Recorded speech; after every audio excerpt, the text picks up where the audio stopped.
This quaint little area is St George's Town, the original capital of Bermuda, founded in 1612 or 1614. Let me tell you a little bit about Bermuda.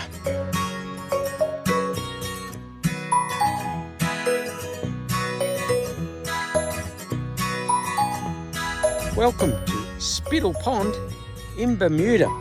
Bermuda, first documented by the Europeans in 1503 by Juan de Bermudez. Wonder where Bermuda gets its name from.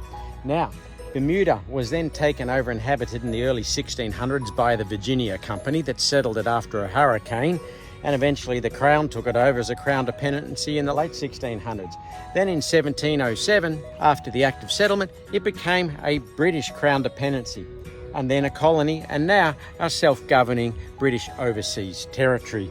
There are ongoing discussions within Bermuda about whether they should get independence, although the last referendum was soundly defeated. We know how referendum votes go in Britain, not always the way people want. We know that, we do, we know that. Now, Spittle Pond, it's a nice nature reserve. It's close to the shore, which is a silly thing to say, because if you look at a map of Bermuda, everything is close to a shore somewhere, which makes me think there are actually some pretty beaches here. So about the only thing I'm going to do in Bermuda is not a pub crawl, I'm going to do a beach crawl. Join me in a quick lap of Bermuda.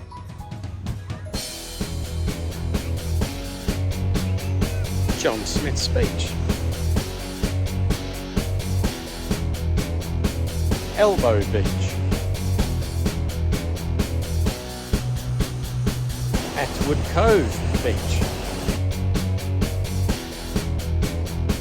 Warwick Long Bay Beach. Johnson's Cove. Horseshoe Bay.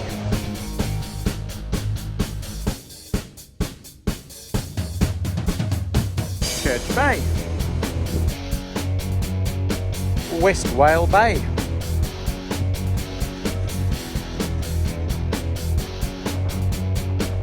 Somerset Long Bay Beach. Mangrove Bay.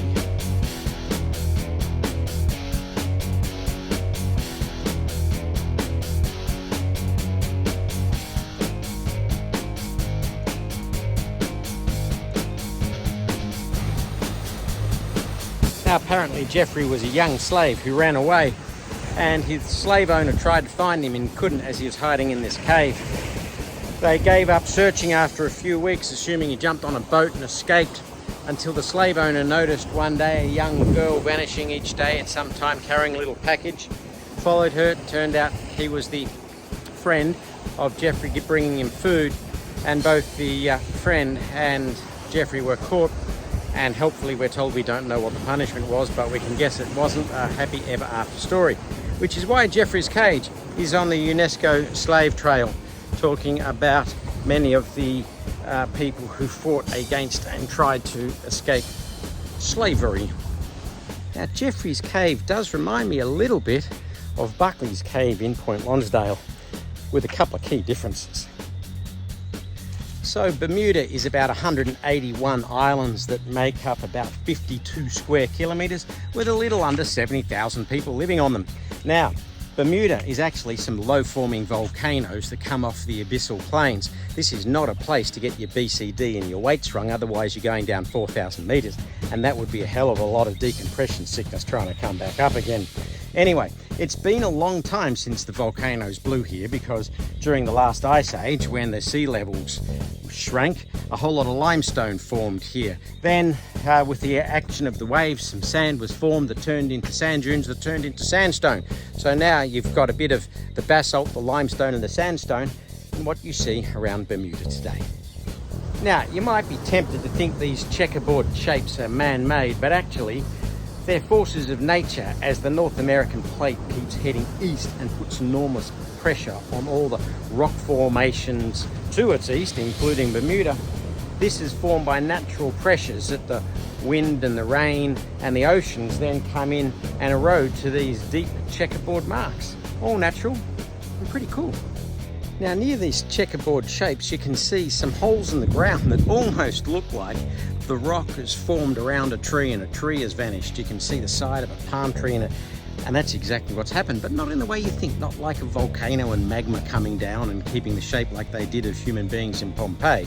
No, what this is, in the interglacial period, a whole lot of sand was laid down, surrounded the tree, pressure came in, the tree rotted over time as the sand slowly turned into limestone, and what's now is left the reverse shape of a tree.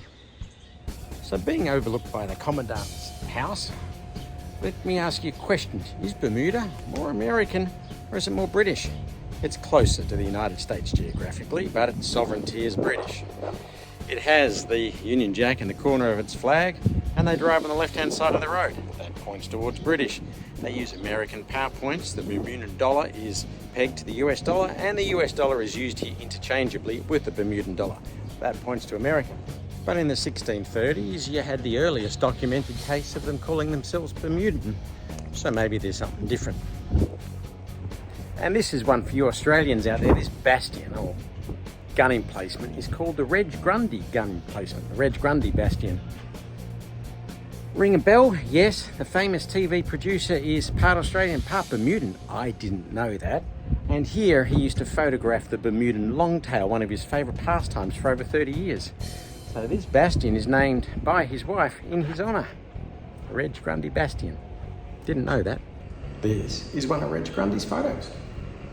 Learn something new every day. And the last one, Clearwater Beach.